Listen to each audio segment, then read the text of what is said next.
Welcome, ladies and gentlemen, to another review podcast. This week we're looking at Dredd, and I have to say, I really, really love this movie.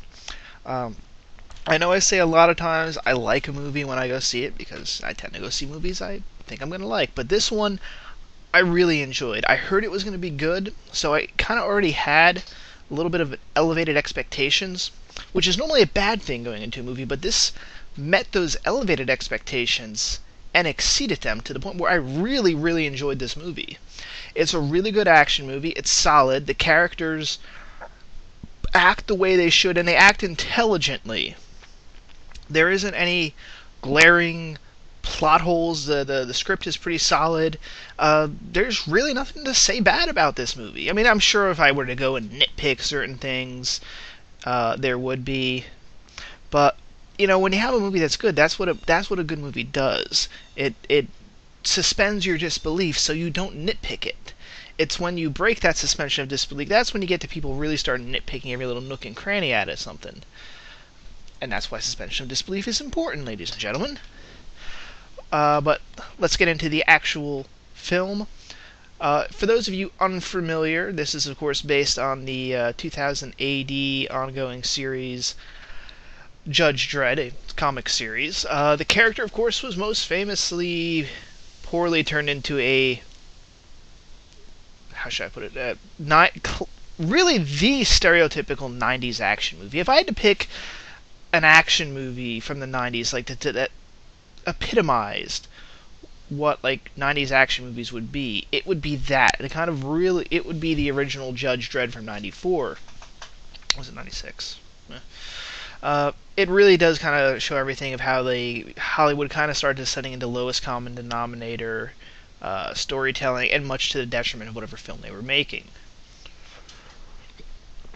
And the film was lambasted, especially by fans, was not remembered by the public because it was forgettable. It still has a bit of a guilty pleasure following because it is in parts very over the top. But I did a lot of things really to piss off fans of the comics. Now, I'm somewhat familiar with the comics themselves, and know a few of the things that really pissed off the fans. One, Judge Dredd was taking off his helmet, and that's kind of an element of his character, is we never see his face, in the comics, that is. And this really sticks with that. We never see Karl Urban's Judge Dredd without his helmet, except for one scene where he's in shadow and he's facing behind us as he's getting ready to go out, and he puts the helmet on. So you see the back of his head in shadow. That's about it. And that's really about the only time you see Judge Dredd in the comics without his helmet, is when he's in shadow or something, we see the back of his head or something along those lines. And I really do appreciate actors that do this. It seems like this is something more of a modern day actors are more comfortable, or I should say modern day stars are a little bit more comfortable. Well, actually, maybe not necessarily stars, but established actors nowadays seem to be a little bit more willing, especially character actors. We have Karl Urban. Karl Urban's, he's got his fan base. People that are into science fiction know Karl Urban. He doesn't have to show his face. People will go and see, and people appreciate it. Same thing with what's his name? From V for Vendetta, Hugo Weaving. Hugo Weaving, who did that entire movie, at least Dredd here, he's got his lower chin there and his mouth we can see, so we get some acting done through that. But Hugo Weaving had to do all of V for Vendetta with the mask on, except for that one scene where he's part of a group of thousands of people. But that's more of a little Easter egg to see him in there. Yeah. So it's nice to see an actor that's willing to do that, and he does a very good job. It's amazing, performance-wise, how you can see him really try to act with just his mouth and jaw. Actors, acting with just your eyes is something that's very well known on kind of how to do. It's tough. It does take a really good actor to do that, but it's something that a lot of actors prepare to. Act through the eyes and such. Even when you're not wearing a mask, it's very good to have that skill. But to act with just the lower mouth is a tough one, and he pulls it off. You get the different emotions he's going through just that lower jaw, and because he does stick very close with the character, because the rest of the body language is normally very military like. He's always purposeful in his language. He's always preparing. You can see how he's very robot like in his movements, which does a very good feel for the character. This is how you'd expect kind of Judge Dredd to move. He always moves very purposefully, very tactfully, even when he doesn't necessarily have to. When he's just kind of strolling into these mega blocks. Sorry, I'm still drinking the soda from the movies. Yeah, even when he's walking around like into the, where he's not initially engaged, he's always prepared. He's walking purposefully. It's like he's ready to shoot at a moment's notice type of deal. So he's always in this character. We never see him turn off, and that is the Judge Dredd character. But, and maybe some people wouldn't like that about the character, but we do get a replacement for that, at least to some degree, with Judge Anderson, the rookie who kind of just barely passed. She's got a psychic ability that allows her to, is basically they're trying to fudge her record up a little bit so that she can pass, even though she's just barely missing. They kind of, at the beginning, they even kind of say, she was really just below. She wouldn't even been put into the aptitude, junior judges core, but she had a psychic ability. And then when she went to the academy, she kind of just barely passed. She's kind of right there in the middle, but always barely passing, and so she's getting a lot of breaks, which almost, you can kind of see it's annoying Dredd that here's a character who, even though it's really just barely failing, is, to his eyes, being the strong judge that he is, she's getting breaks. Something that's not supposed to be. Rules are the rules. A fail is a fail. But we see her evolve in the movie. At first, she's extremely nervous. She's very unsure. We're even in later. All right, we're gonna get into slight spoiler warning territories. I think at this point you've gotten the sense that I really like this movie, and you should really you should really see this. And I will address one other thing in case you're tuning out now for the spoiler-filled areas of the review. The comparisons to the Raid, which I think a lot of people are going to be confused with. Not that they'll be confused that this was the Raid, but how all the reviewers seem to be talking about comparing this to the Raid. Now, I don't know how the Raid did overseas, especially outside Indonesia. I'm assuming in Indonesia it was a huge, huge hit and everybody saw it. But in the United States, yeah, it didn't get that much box office. It got a couple million. If I were to look up right now, let's see. Yeah, domestic box office, according to thenumbers.com, was about $4.1 million. So, not a huge number of people saw it. And a lot of the people that did see the Raid know that, or tend to be into the action movie genre, into Hollywood. Who goes to see an Indonesian language film if you're not really kind of into cinema? So a lot of us are already kind of aware that Judge Dredd was actually in development, script written, early.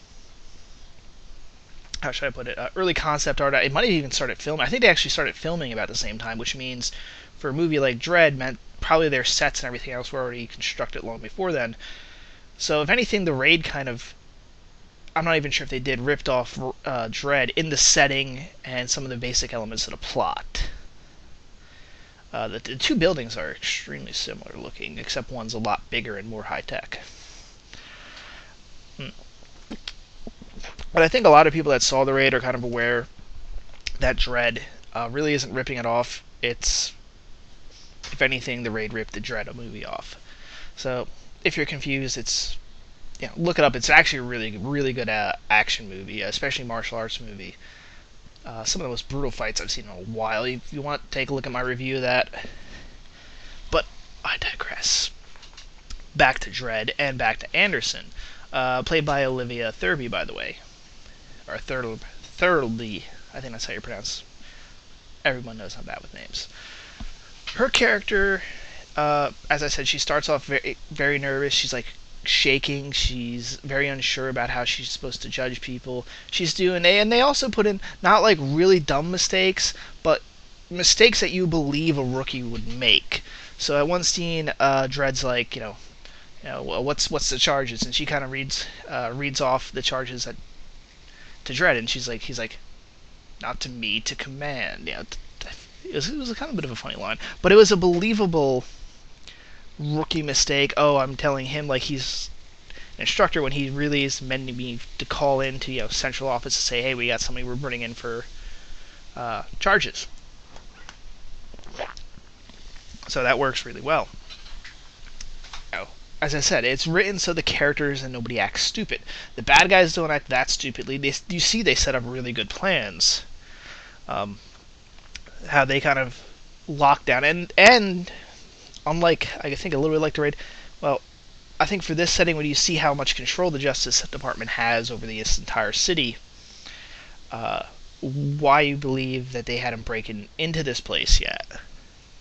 They kind of show that in the trailers. It made it look like that the Mama gang already really fully controlled this tower. That she had, she could at a whim turn off the lockdown procedures. And this, they have to break into the technician's office, kill the technicians. Take over from there, and even then they still have to try to fake like they're the technicians to the central authorities, going, oh, we have a scheduled DEF CON. They said it was basically a lockdown procedure, and they're trying to fake to the central authorities that they're going through a standard war scenario test. Which again, it's because if they didn't do that, you'd probably be going, well, in this society, how could they just lock this down without it alerting, the police or whatever, or the judges in this case? So, the script is very smart in that case. You see them setting up traps once they're taken over. They kind of trap them, and they go, after they've already taken out 30, I think they actually count them out. They're like, wow, these judges have taken out 30 of our guys, and they kind of trap them in one area, and you can see they adapt. Instead of just kind of swarming that area, then they set up these huge miniguns across the way and just decide, we're just going to blow out this entire floor. You see them adapting to the fact that they're failing, unlike a lot of villains who are like, they've killed hundreds of our people. Continue to send more men. You see the actual villains going, wow, we are outgunned at points, so let's change our tactics. And when that fails, they wind up calling in a squad of corrupt judges. And another thing I like is how they handled the psychic abilities of Anderson, who I think it's very wise how they don't establish her full abilities and how it works and all that. They leave it a little bit vague, so you can still write around that, so you're not sure exactly. At some times, like, she's sitting there and there's this one funny scene where she's going, they have this one perp in custody. He's like, just to let you, sir, just to let you know, he's thinking about taking your gun. He's like, duly noted. Never mind. And then she's like, never mind. He changed his mind because he's sitting there. He's right there next to the two as she's saying this, and it's kind of funny. And they had this nice little special effect that tells you, she's getting her spider senses. And at time, the only thing I think they should have used her psychic abilities or maybe she was, and they just didn't leave it in the film, is she's kind of caught, and they have this thing where the judges have a special gun, and if you pick the gun up, it'll hurt you. It'll kind of blow off your arm. And you figure that these criminals would know that you're never to pick up a judge's gun. Now, maybe it's an extremely rare thing, so that it's not widely known. I don't know, in this particular interpretation of the universe. But this is like a senior member of this drug gang, and it should be kind of known to him, I would think, that if you pick up a gun, because he's going to shoot the judge with her gun, which one you probably went, why would they, he was told like to kill it to make it look like this was just a drug bust and went bad, so they don't investigate the fact that this gang really captured these guys, tortured them. It was supposed to just look like a quick shootout that went heads up. So you figure, why would you use her gun on herself? That would really clearly signal to the investigators that, hey, this fucked up. But I wish like there was a little do, and she goes, well, yeah, I made you want to shoot you. She should have just added well, I made you want to shoot me with that particular gun, and he would have just been like, huh? And then he would hear the little doo doo doo doo doo and blows off his arm. I think that would have been a little good, and would have showed Anderson being smart, which she is. She does have several things where she kind of uses her psychic abilities very intelligently. She uses it to kind of trick someone into going. She kind of just gets on an intercom and she kind of senses the person's like kind of nickname, the apartment that lives there, and she kind of like, Kathy, let me in, come on.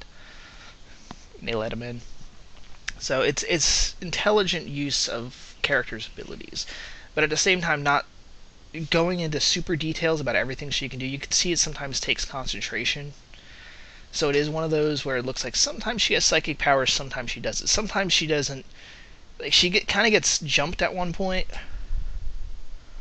and I guess maybe it would have been. I'm sure some people will complain about that, and they should have had. And maybe there's a cut scene where she explains this, that that she doesn't always have these feelings. She doesn't always sense this stuff.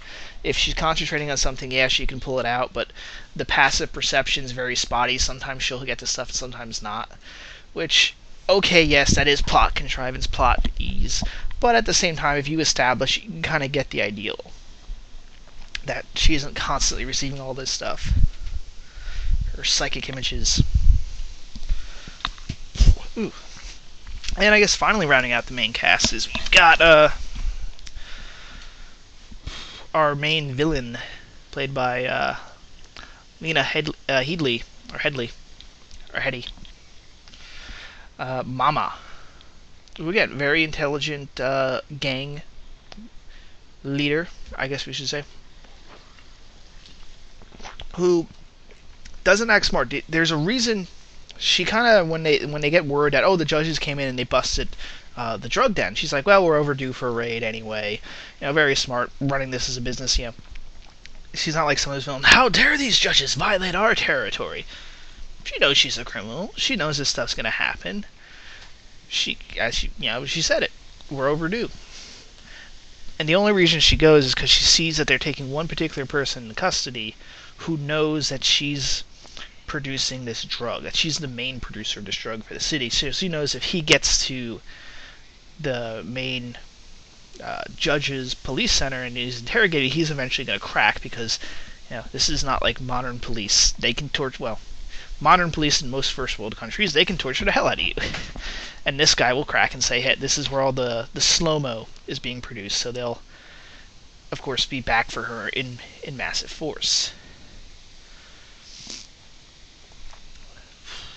So she acts very smart. Again, and I said earlier, she adapts her tactics as the judges prove to be a problem.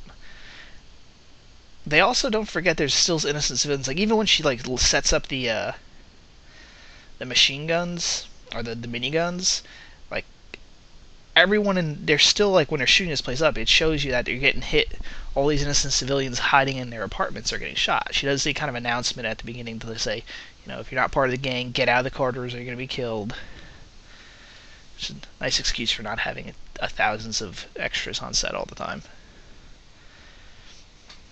But it's put together very well. And I don't want to get too much more into the plot, giving all the little details away, because I really think you should see this. I'm nervous that this movie will not make that much money at the box office. Probably because when I was in the theater, there was like one other group of people. There's like 4 other people there. Now, I did go to a 12 o'clock showing. Not 12 at night, 12, first showing of the day. So maybe that will not be the case. Maybe people actually come out and see this. I hope they do. Really, I encourage you to see this movie. It's a really good action movie. If you're at all familiar with the Dredd universe, it really is a good interpretation of that universe. The only thing I would really say is, the one thing I really liked about the Dredd universe that they did from the first movie was they really condensed Mega City 1 down into a smaller, very small area compared to, like, in the comics, the city runs from Boston, like, way down to the south, like, almost like Atlanta. And I think over the years they've reduced it to kind of what it is in this universe, which is from Boston to Washington, D.C., in the Stallone movie, I think they really took a real accurate, like, okay, city with this much build-up, because in the comics they're all huge, super skyscrapers. All right, to have this population and this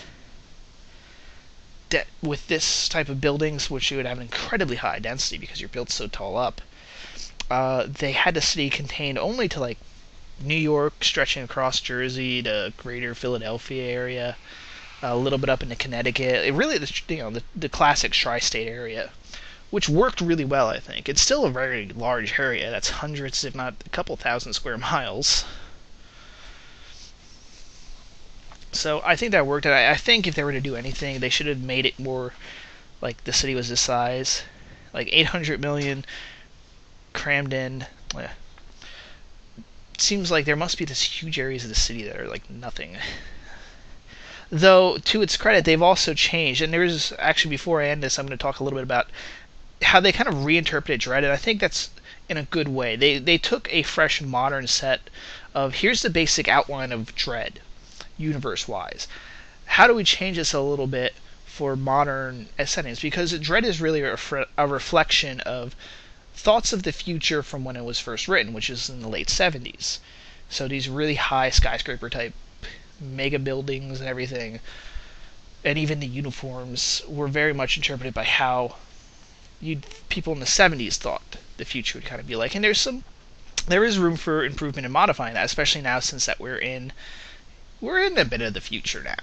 We're in the 21st century. We've got a lot of stuff that was considered science fiction is now modern day life. We're doing that right now as you listen to this on the computer. So they do a lot of things. One is they kind of looked at modern cities, how they've not built up and sprawled the way they thought they would. Like it would just be a series of huge skyscrapers, but more lower level sprawl with these occasional huge buildings. And they also, unlike a lot of early science fiction, where it was like everything from the future is from the future. There's no mixing of the old and the new. This one kind of, as we've seen in our own lives. If you look from like something in the 60s, science fiction, like if there's a setting, there's almost like nothing from the actual 60s or 50s or earlier. When in real life, I'm sitting in a house that was built in the 80s. If I go down a couple blocks, there's houses from the 50s. If I go a couple blocks in the other direction, there's houses that were built like 2-3 years ago. And if I go to downtown, there are houses that are hundreds of years old. And they're all mixed into the same city. And some neighborhoods are even more mixed, where there will be a house that's 100 years old sitting next to a house that's much, much newer. And our own technology. We have stuff from different decades floating around our own homes that we're still using. Especially when you're talking infrastructure, you've got new buildings, new bridges next to old buildings. We've seen that more. Back in the 70s, people kind of just didn't think of how this stuff would mix. How you'd have the old and the new mix. This one makes much more of a point of that, where you see these mega buildings and these big highway systems are kind of set up as this is the new stuff that's being built. But you see older buildings. Like there would be no reason to tear down a rather large for today, apartment building to build all these new structures. It would be a gradual progression. So they do a much more mix, and it gives a much more of a Los Angeles style sprawl, which is our modern concept of a city. These big giant sprawls, which really are not as sexy, unfortunately, as the old megacity concepts, which were more New York-like. Which I think I've already talked about that in one of my preview videos for this. They, of course, also updated the uniforms, and it's much more of a set of armor. And I think it actually fits very well with the helmet. The helmets are fine. The helmets are very iconic from the series, or from the comics.